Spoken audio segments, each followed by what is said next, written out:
Alright, so I hope everybody is having a blessed Sabbath. Today is August 19th, 2023, and I am continuing on as in the days of Noah. I'm in the book of Jasher, chapter 7, and I'm reading this out of my project, my book, the Book of Savage. And so I'm continuing on. And in the seventh week, in the first year thereof, in this Jubilee, Noah planted vines on the mountain on which the ark had rested, named Lubar, one of the Ararat mountains, and they produced fruit in the fourth year. And he guarded their fruit and gathered it in this year in the seventh month. And he made wine therefrom and put it into a vessel and kept it until the fifth year, until the first day on the new moon of the first month. And he celebrated with joy the day of this feast, and he made a burnt sacrifice unto the Lord, one young ox and one ram, and 7 sheep each a year old, and a kid of the goats, that he might make atonement thereby for himself and his sons. And he prepared the kid first, placed some of its blood on the flesh that was on the altar which he had made, and on the fat he laid on the altar where he made the burnt sacrifice, and the ox and the ram and the sheep, and he laid all their flesh upon the altar. And he placed all their offerings mingled with oil upon it, and afterwards he sprinkled wine on the fire which he had previously made on the altar. And he placed incense on the altar, and caused a sweet savor to ascend acceptable before the Lord his God. And he rejoiced and drank of this wine, he and his children with joy. And it was evening, and he went into his tent, and being drunken, he lay down and slept, and was uncovered in his tent as he slept. And Ham saw Noah his father naked, and went forth and told his 2 brethren without. And Shem took his garment and arose, he and Japheth, or Japhet. Some people pronounce Japheth. Some people pronounce it Japhet. I pronounce it Japheth. And they placed the garment on their shoulders and went backward, and covered the shame of their father, and their faces were backward. And Noah awoke from his sleep, and knew all that his younger son had done unto him. And he cursed his son, and said, Cursed be Canaan, an enslaved servant shall he be unto his brethren. And he blessed Shem, and said, Blessed be the Lord God of Shem, and Canaan shall be his servant. I want to take a pause because I want to explain something here. So, I believe what this is getting at is, some people explain it as Ham saw, I believe, his own mama. Ham saw his own mama. It's something about the uncovering thy father's nakedness. It's not talking about Noah specifically. It's talking about his wife, their own mother. So some people believe that Ham had sex with his own mother, and some people believe that it is what it states, that Ham just seen Noah naked. But I mean, we've all pretty much seen our fathers. I mean, not trying to. I know I have. I mean, not trying to, but shit. I mean, when you live with, and you a little. I remember, being a little boy growing up. I mean, my brothers. I'm the youngest of 4 brothers, and my dad. I have 3 sisters as well. I'm the youngest. Period. So. It's not, so I don't think that it's just, he saw him. I think it's more to it than that. But nonetheless, here in the scriptures is where you see, and the reason why I'm going into this is because there are some white scholars out there that have this whole curse of Ham thing. First of all, they try to make Negroes think that we come from Ham when we don't. We come from Shem. We come from Shem through Abraham and through Jacob, Isaac, Isaac, and then Jacob, and then through Judah. And so we don't come from Ham. But some scholars out there will try to make you think, oh, black people, they come from Ham, so that's why they're cursed. Some of them, like the Book of Mormon, they'll try to make you think our skin is, because of our skin being dark, we're cursed. But that is a false doctrine. And so Ham was not like, the only way Ham was cursed because Canaan was his son. So yeah, it falls on Ham, but it's not like Cush wasn't cursed. Egypt, Mizraim wasn't cursed. And what was his other son's name? Cush, Mizraim, and Put. Put is Libya. So they weren't cursed. Only Canaan was. And so yeah, if your son is cursed, then that's a extension of you. So that's how that works. But as far as Ham being cursed personally, no. His son was, and I believe his son was the seed of that sexual encounter that he had with his own mother. And so that is why he was cursed. And you see it, it says that Canaan will serve, Canaan will, serve Shem.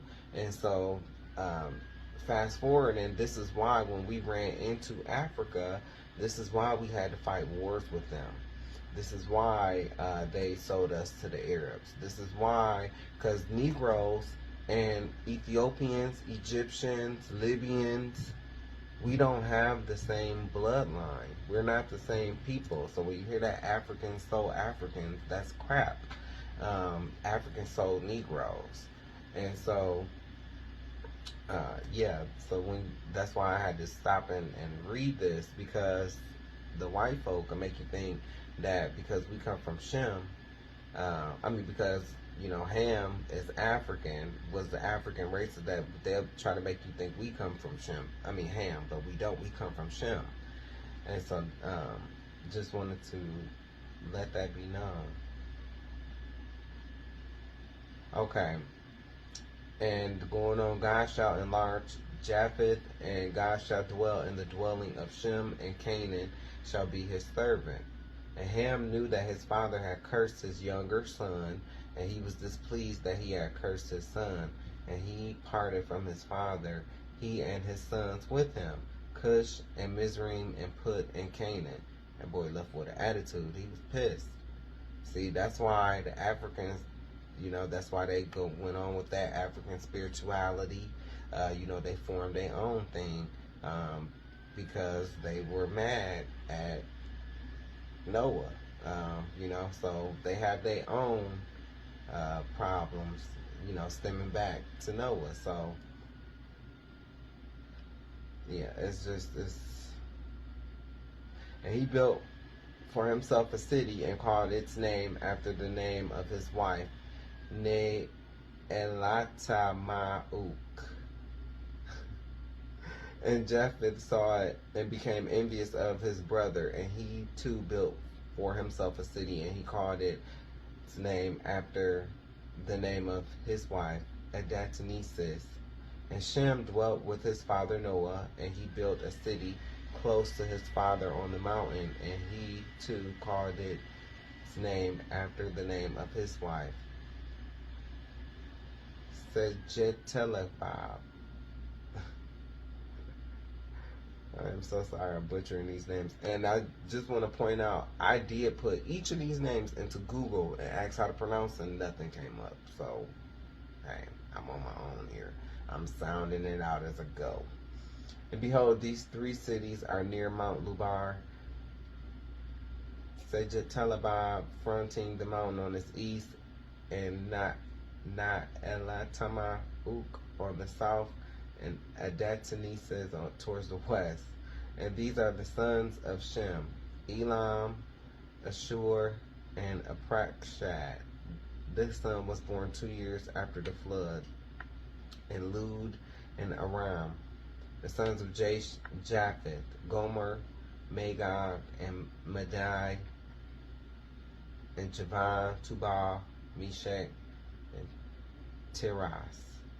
These are the sons of Noah, meaning he just gave you the history of the sons of Noah and all of their sons. And those sons had sons. And those sons had sons. And those sons had sons. That's how things were populated. And in the 28th Jubilee, Noah began to enjoin upon his sons the ordinance and commandments and all the judgments that he knew. And he exhorted his sons to observe righteousness and to cover the shame of their flesh and to bless their Creator and honor father and mother and love their neighbor and guard their souls from fornication and uncleanness and all iniquity. For owing to these three things came the flood upon the earth, namely owing to the fornication wherein the watchers against the law of their ordinances went a whoring after the daughters of men and took themselves wives, of all which they chose, and they made the beginning of uncleanness. And they begat sons, the Nephilim, and they were all unlike, and they devoured one another. And the giants slew the Nephilim, and the Nephil slew the Elho, and the Elho mankind, and one man another. And everyone sold himself to work iniquity, and to shed much blood, and the earth was filled with iniquity. And after this they sinned against the beasts and birds, and all that moves and walks on the earth, and much blood was shed on the earth, and every imagination and desire of men imagined vanity and evil continually. Now, before I pause, I just want to say that just like how stuff is going now, they was doing back then. So they was splicing animals back then. They were splicing animals. Dinosaurs were not an original creation of the Most High. The Most High did not create dinosaurs. So all of that T-Rex and the raptors and stuff like that, those were genetically spliced animals. And if you don't think that it can happen, look up a liger. Look up a liger. They're doing it right now. They're literally growing meat in labs. This is the same thing that they were doing before the flood. And you don't know what you are getting in that lab meat, for real, for real. But I mean, hey, you ain't know what you was getting in that vaccine either, and you still took that. So, good luck.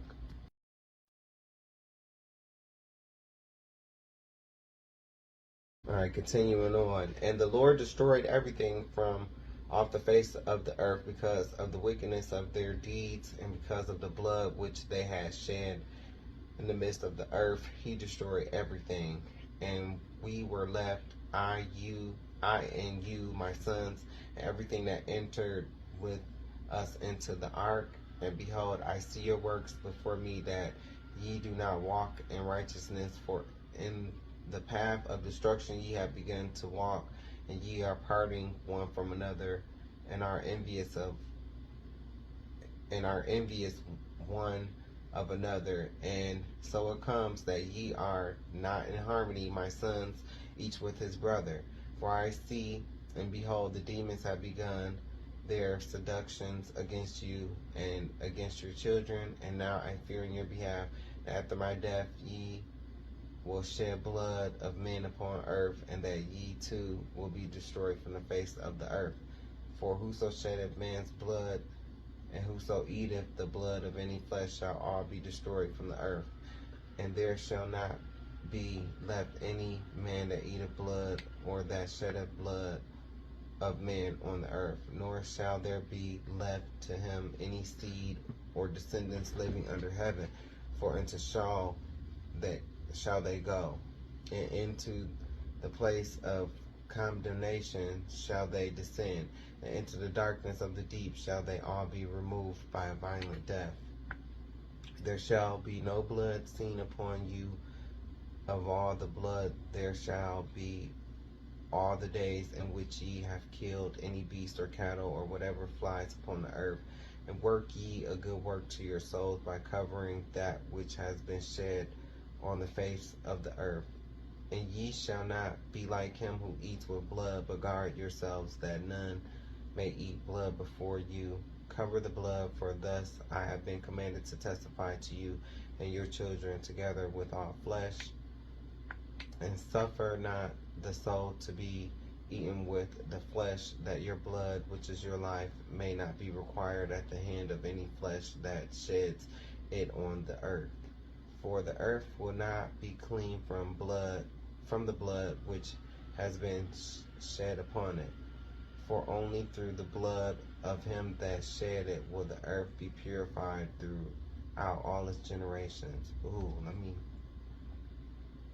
So think about all of our people that was hanged, that was hung, tortured, girls that was blown up in that church. Just think about that. The natives. Yeah. So that is just something, man. And now, my children, hearken, work judgment and righteousness, that ye may be planted in righteousness over the face of the whole earth, and your glory lifted up before my God, who saved me from the waters of the flood. And behold, ye will go and build for yourselves cities, and plant in them all the plants that are upon the earth, and moreover all fruit-bearing trees.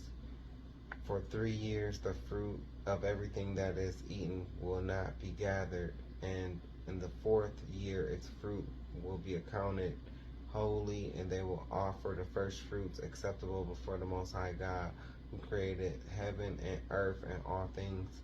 Let them offer in abundance the first of the wine and oil as first fruits on the altar of the Lord, who receives it, and what is left let the servants of the house of the Lord eat before the altar which receives it.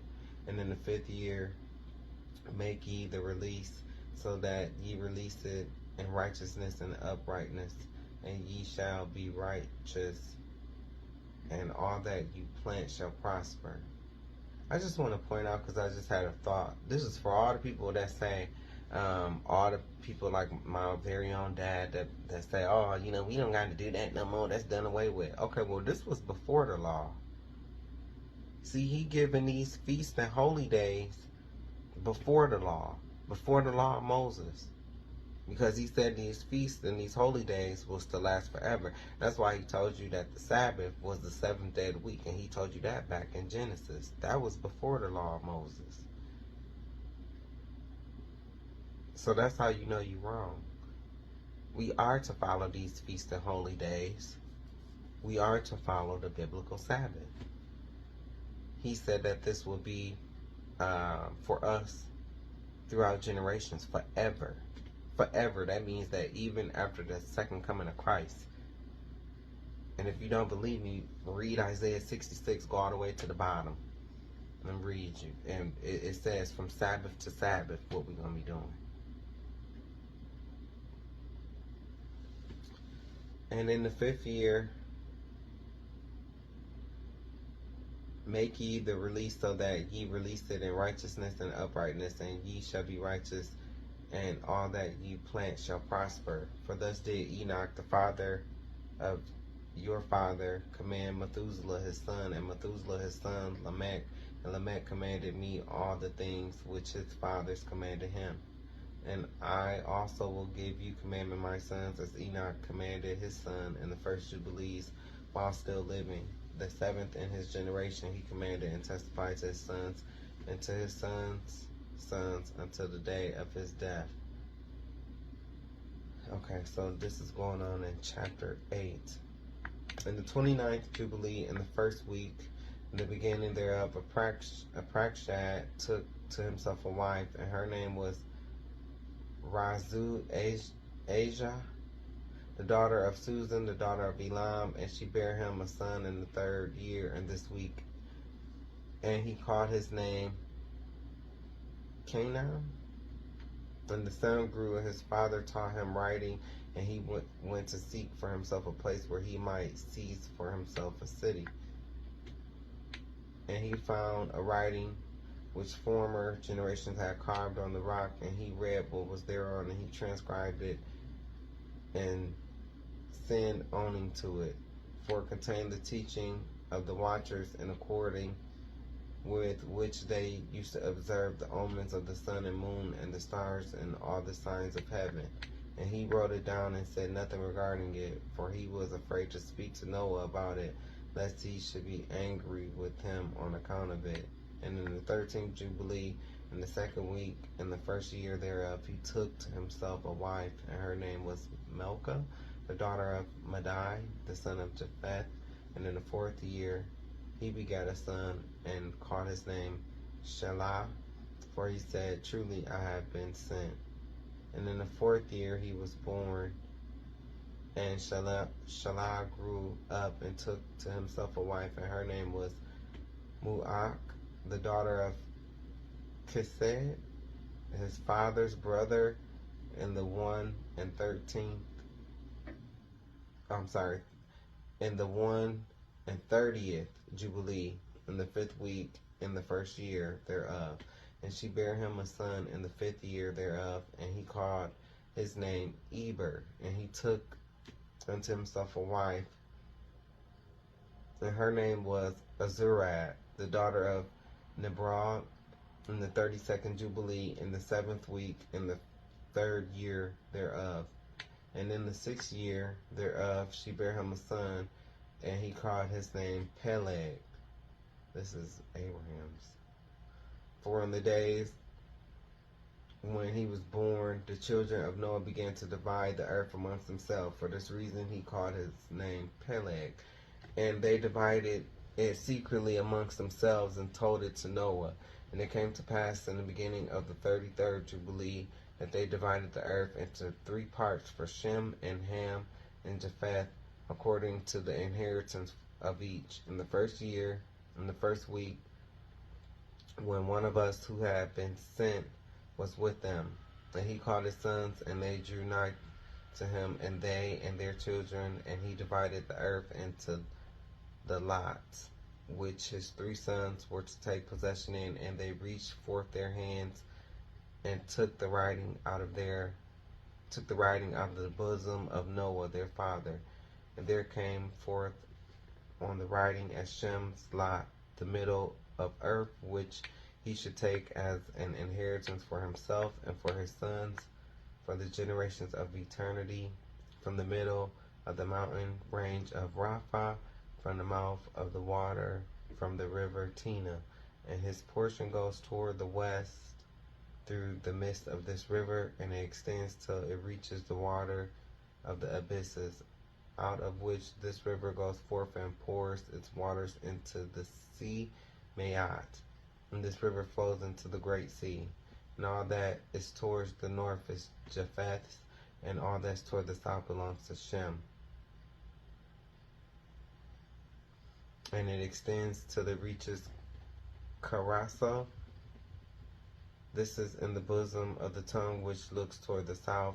And its portion extends along the great sea, and it extends in a straight line till it reaches the west of the tongue which looks toward the south.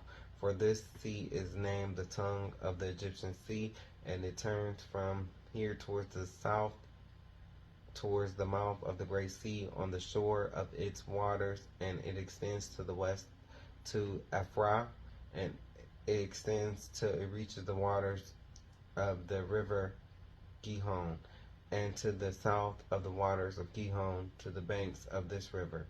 And it extends toward the east till it reaches the Garden of Eden, to the south thereof, to the south, and from the east of the whole land of Eden and of the whole east, it turns to the east, and it proceeds till it reaches the east of the mountain named Rapha, and it descends to the bank of the mouth of the river Tina. This portion came forth by lot for Shem and his sons, that they should possess it forever until his generations forevermore. And Noah rejoiced that this portion came forth for Shem and for his sons, and he remembered all that he had spoken with his mouth in prophecy, for For he has said, Blessed be the Lord God of Shem, and may the Lord dwell in the dwelling of Shem. And he knew that the Garden of Eden is the Holy of Holies in the dwelling of the Lord, and Mount Sinai in the center of the desert, and Mount Zion, the center of the navel of the earth. These three were created as holy places facing each other. And he blessed the God of gods, who had put the word of the Lord into his mouth, and the Lord forevermore. Let me see. Blessed be the Lord God of Shem, and may the Lord dwell in the dwelling of Shem. The Lord, the God of Israel, whose name is Ahia Sharahaya, the Most High God, is not Yahweh. Well, that's who the Lord God of Shem is. That's how you know Shem was chosen. That's how you know we are chosen. We are chosen people.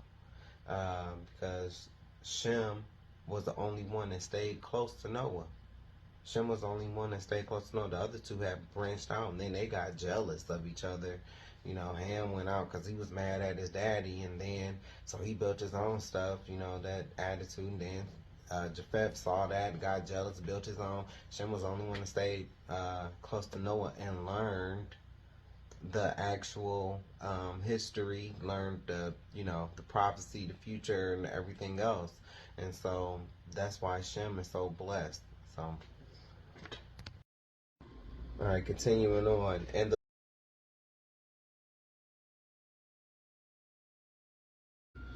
he knew that a blessed portion and a blessing had come to Shem and his sons unto the generations forever, the whole land of Eden, and the whole land of the Red Sea, and the whole land of the east, and India, and on the Red Sea, and the mountains thereof, and all the land of Bashan, and all the land of Lebanon, and the islands of Caphtor, and all the mountains of Sinir and Amana, and the mountains of Ashur in the north, and all the land of Elam, Ashur, and Babel, and Susan, and Madai, and all the mountains of Ararat, and all the region beyond the sea, which is beyond the mountains of Ashur, towards the north, a blessed and spacious land, and all that is in it is very good. And for Ham came forth the second portion beyond Jihon, towards the south, to the right of the garden, and it extends towards the south, and it extends to all the mountains of fire, and it extends towards the west to the sea of Atel, and it extends towards the west till it reaches the sea of Ma'uk, that sea into which everything which is not destroyed descends. And it goes forth towards the north to the limits of Gadir, and it goes forth to the coast of the waters of the sea, to the waters of the great sea, till it draws near to the river Jihon, and goes along the river Jihon till it reaches the right of the Garden of Eden. And this is the land which came forth for Ham as the portion which he was to occupy forever for himself and his sons unto their generations forever. And for Japheth, or Japhet, came forth the third portion beyond the river Tina, to the north of the outflow of its waters, and it extends northeasterly to the whole region of Gog, and to all the country east thereof, and it extends northerly to the north, and it extends to the mountains of Kelt towards the north, and towards the sea of Ma'uk, and it goes forth to the east of Gadir as far as the region of the waters of the sea, and it extends until it approaches the west Farah, and it returns toward Epharag, and it extends easterly to the waters of the sea of Me'at, and it extends to the region of the river Tina in the northeasterly direction until it approaches the boundary of its waters towards the mountain Rapha, and it turns round towards the north. This is the land which came forth for Japheth and his sons as the portion of his inheritance, which he should possess for himself and his sons for their generations forever. 5 great islands and a great land in the north. But it is cold, and the land of Ham is hot.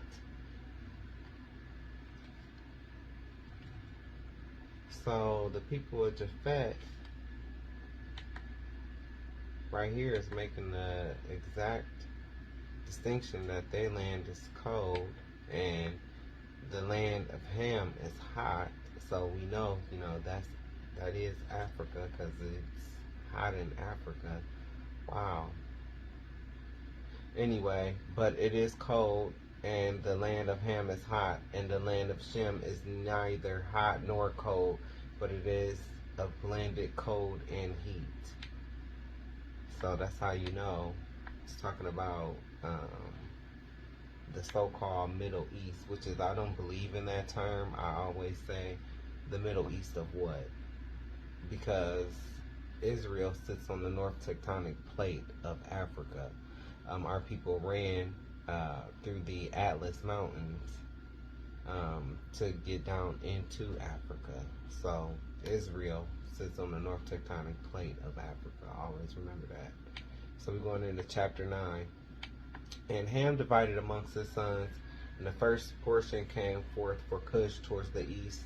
That's where Ethiopia is. And to the west of him for Mizraim, that's where Egypt is. And to the west of him for Put, Libya. And to the west of him, and to the west thereof, and on the sea for Canaan. And Shem also divided amongst his sons, and the first portion came forth for Ham and his sons to the east of the river Tigris, till it approaches the east, the whole land of India, and on the Red Sea, on its coast, and the waters of Dedan, and all the mountains of Mitbrai and Elah, and all the land of Susan, and all that is on the side of Farnak, to the Red Sea and the river Tina. And for Ashur came forth the second portion, all the land of Ashur, and Nevaeh and Shinar, and to the border of India, and it descends to the skirts of the river.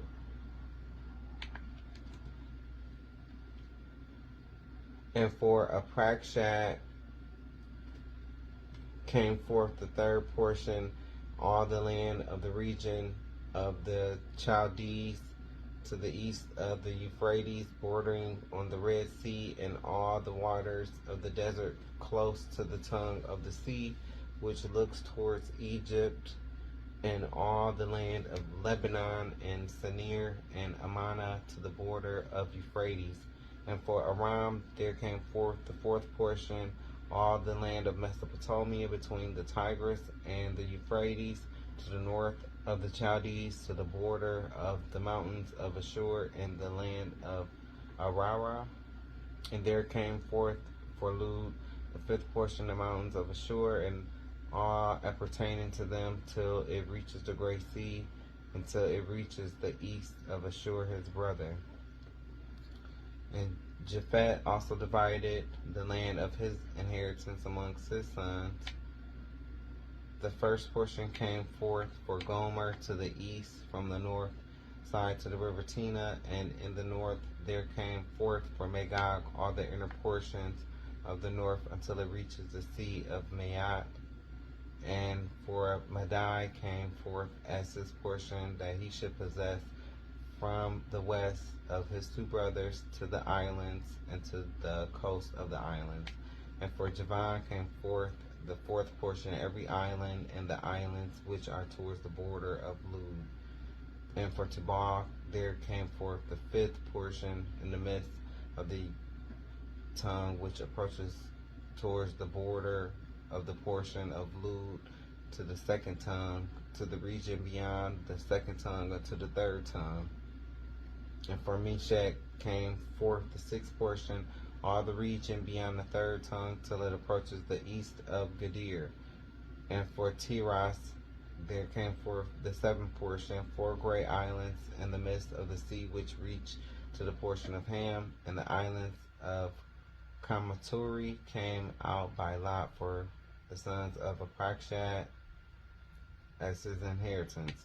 And thus the sons of Noah divided unto their sons in the presence of Noah their father, and he bound them all by an oath, imprecating a curse on everyone that sought to seize the portion which had not fallen to him by his lot.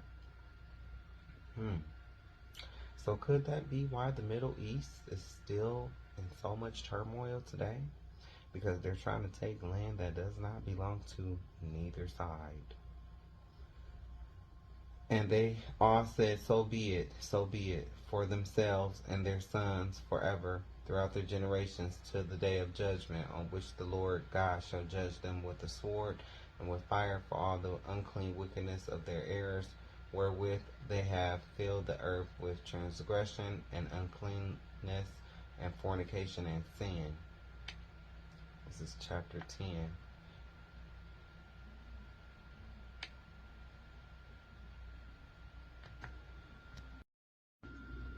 And he knew that a blessed portion